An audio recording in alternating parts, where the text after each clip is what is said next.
Boa tarde. Boa tarde. Como é o seu nome? Isabela Sena Santos, Qual é a sua idade? 8 anos, Onde você mora? Vitória da Conquista, Bahia. Em que bairro? Qualquer música que toca, eu danço. Qual é o número da sua casa? 40, Qual é o nome do seu pai?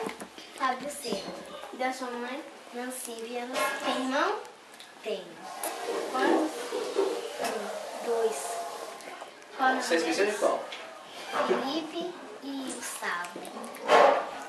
Gustavo tem quantos anos? 5, E o outro? 0. É 4 meses, não é? Então é 0. 4 meses.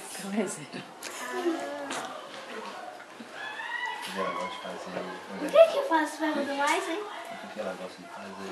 O que você gosta de fazer? Eu gosto de ler. E como tá indo na escola?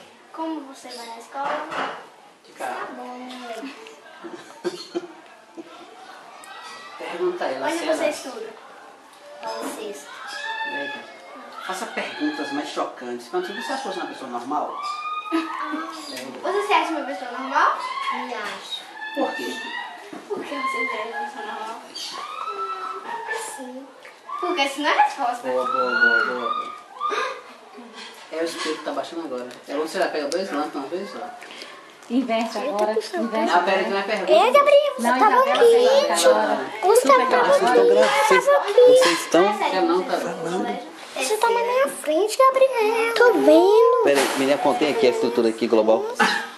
Peraí.